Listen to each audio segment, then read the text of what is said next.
And a very hello to you. This is the Aquarian.tv.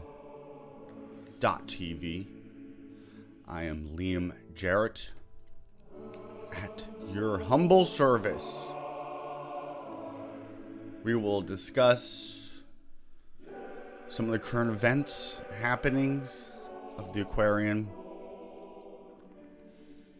some explanation of what the Aquarian is, and that's pretty much it. So we'll take us to the website of the Aquarian.tv. The heading looks something like that. Go to the writings tab and you will see Aquarian literature. The following articles express Aquarianism and seek to explain any beliefs and or practices. I put beliefs in quotation marks because we are really trying to get out of the age of belief and faith. Etymologically, belief goes back to what we love or hold dear.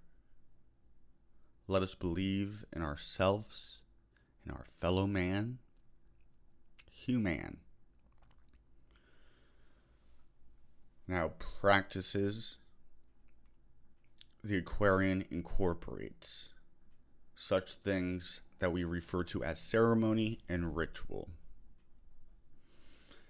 The Aquarian does not require any participants to perform any of these practices.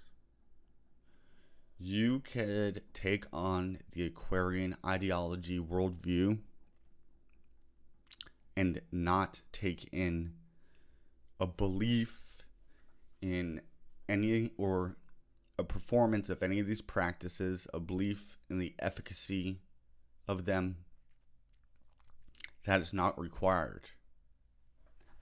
See, in that way, this isn't so religious, because religions often require somebody to believe in a certain thing. We're humanitarian, phenomenological, existentialists, but we are not empty materialists. We believe we have the faculty of mind to interject meaning and purpose gathered out of that to enhance our life and as a whole in community. These, namely the sacrament of the Aquarian, which I've incorporated, I've introduced into my form of Aquarianism. Other people practicing Aquarianism, gathering under that banner, is not obliged to do it in the way I do it. They are welcome to take on my form, but there's no requirement. These are proposed as a replacement to the idea of sacrificing animals, or as a mock sacrifice or real sacrifice of a human. The Aquarian replaces the scapegoat blood atonement ritual and theology present in the modern day Western religious belief. We could do better. It is immoral to think that one could take their sins, cast them off onto an animal or a person, and namely the person of Jesus, to be forgiven for their sins. This concept is being flushed out and even condemned as inhumane and immoral. The twirling around of chickens over one's head, the slicing of countless ox and goats at an altar to appease some god needs to be get the crap out of. Sorry. And to not be afraid to call it out. The Aquarian is revolutionary in that and rebellious, breaking us out of that structure. Those are characteristic traits of an Aquarian. I'm all right with being called an Aquarian, fellow Aquarians. We're creating something. Maybe something that will even last after we're gone, that we could leave behind for those to come after us, to serve as a vehicle. The Aquarian sees that there is power in collective gathering, focused interest, and to energy. How does anything come into being? When people come together and have a shared purpose, that's very powerful. Ritual and ceremony acknowledges this and seeks to best use this for a more peaceful and prosperous communal experience. It's all about perspective. How can we use our mind, our imagination, our creativity, our energy to create a better world experience? By enchanting it with practice, ceremony, ritual to enhance the experience, to make it more meaningful, to make it more purposeful, to strengthen us, to nourish us, both individually and communally. Ritual and ceremony are already part of our daily lives. And as a society as a whole, the secular world has its graduation ceremonies, cutting of ribbons, Independence Days, birthday blowing out of candles, Black Friday shopping, Groundhog's Day, etc. Just to name a few. The Aquarian acknowledges ceremony and ritual as a phenomena. It exists. And it's probably going to continue to exist after we're gone. So what can we do to help create better ones, more meaningful ones? Seeking to enliven the participants' worldview with awe, splendor, peace. All that is good and beautiful. Seems like a noble task, and it's lit. Introduce music, instruments, singing, dance, food, drink.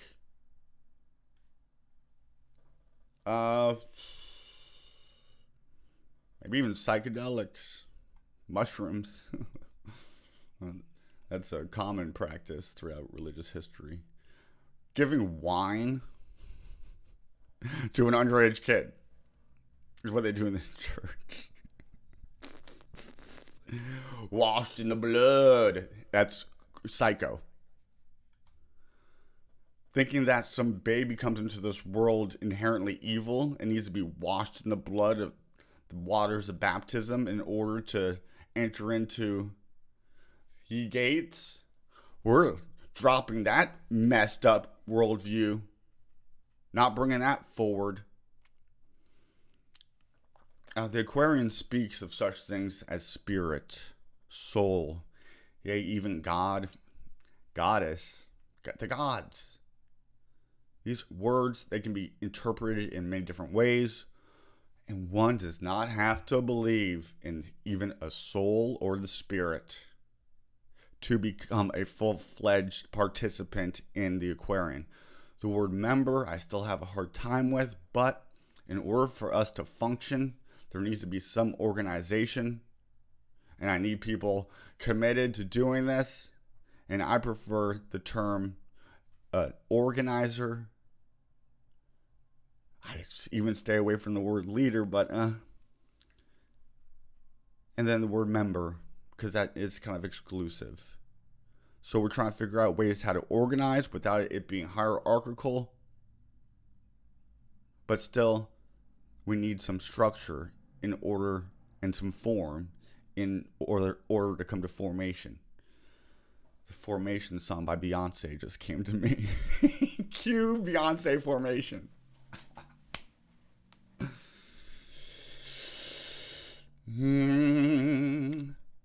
Special marking points in one's life are celebrated, and a ritual often accompanies this besides just the yearly birthday. We have some common ones, and the Aquarian can practice it, may or may not, but such as a child's birth, a celebration of it, a welcoming it into the frickin' fold. I hate the word flock. We're not looking for sheep. We're all looking to be frickin' leaders without thinking that we need to lead somebody else. We are anti-guru-ness. Somebody comes through acting like a guru. They're looking to initiate you into some sex cult through some, just for their own gain. Initiation rituals. Is there a place for that in the Aquarian? Well, we don't want to be exclusive and say, well, we're higher up and more whatever of an Aquarian than you are because we're initiated and you're not. No way. That is creating walls and boundaries and exclusive. But if one feels so inclined to come up with their own initiation ritual, ceremony, then they are welcome to. If it's going to make their life more meaningful and purposeful and enchanted and magical and sacred and strong, will it nurture them? Will it help them to be of nourishment to others? Then let it be done on earth as it is in heaven. Heaven, leave on, he's my brother. He was born on a Christmas day. Lots of gods were born on Christmas Day. Lots of sons of gods. This whole story of Jesus isn't so unique. The dying and rising God goes through many religious traditions and cultures.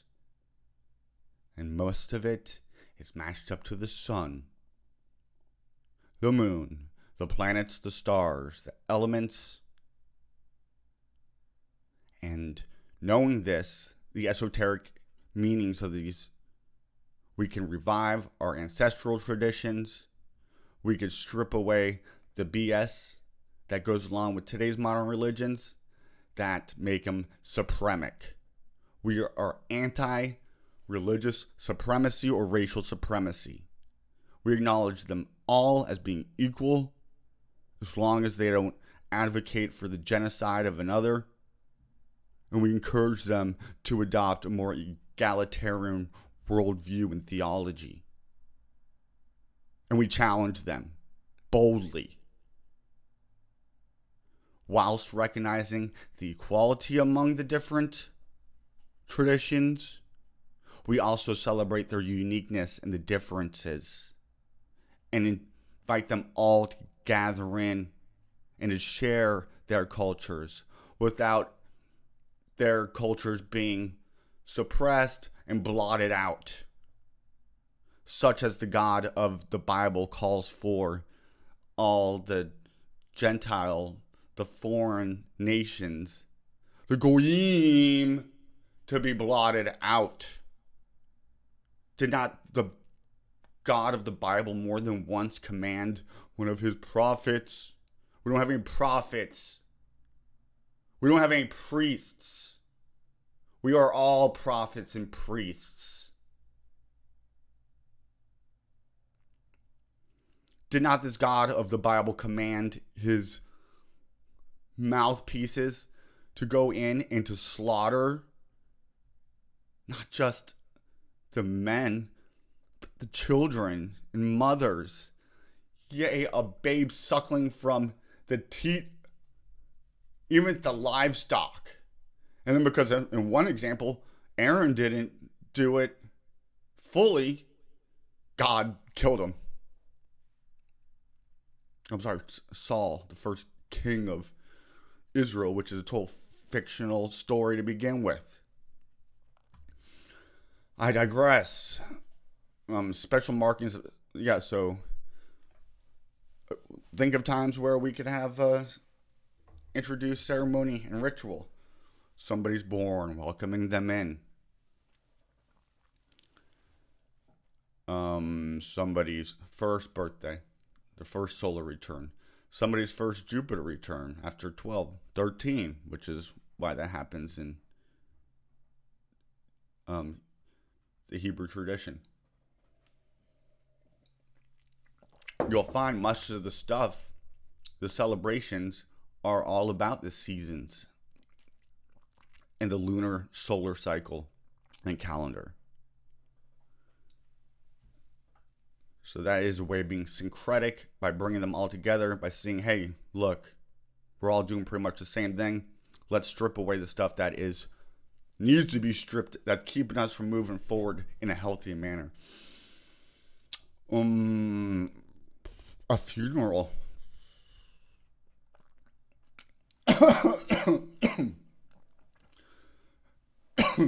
Excuse me. The helping of more memorializing someone's death, remembering them. I think that's healthy for the individual and as a community.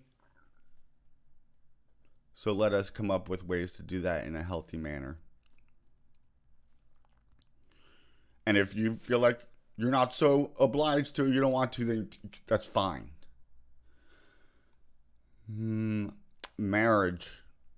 That's an experience in somebody's life that is often marked with ceremony and ritual. Well, how can the Aquarian add to that? By not having it be sacrificing an ox. I'll have to do a video on sacrificing, but I'm going to sacrifice not eating a tub of ice cream so that I could offer unto myself better health. I'm going to sacrifice my time indulging in this pleasure for the pleasure of other people. Their sacrifice. There's also ritual cleansing that is participated throughout all other cultures.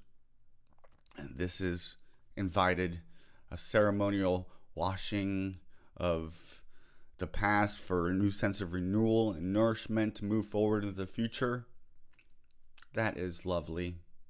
Let us come up with beautiful ways to bring in the elements to synchronize it with the heavens.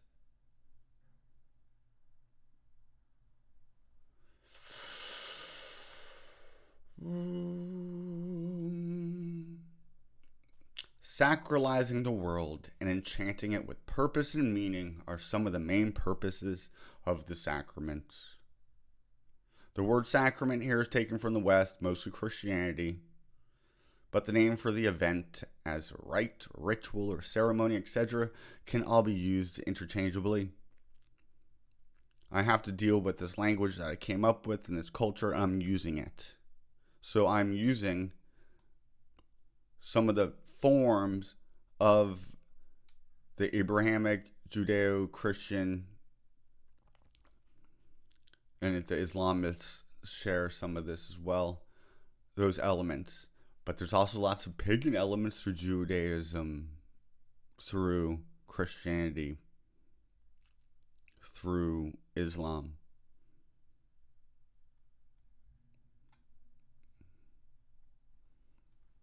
You could look at the mass of the ceremonies of the emperor's cult in Rome during the time of the creation of Christianity. That mixed together with Jewish theology, some other pagan elements, we celebrate our paganists, our heathens, our own heritage before it got stripped away and made to worship this one God, Yahweh, who seems like a real jerk. Yeah. All right, so that's enough on Aquarianism today. Now here's an update. So my last Aquarian meeting is at this studio in a very hip part of town, Seminole Heights. And the studio in which it's held monthly, Labyrinth Studios, is next to a coffee shop. The coffee shop had an electrical fire which spread into the walls and the roof of the studio, and then got drenched in the water, and they're probably going to have to tear it down. So the Aquarian is going to have to regroup, and it needs a building. We need physical meetups or a field. It can't just be online.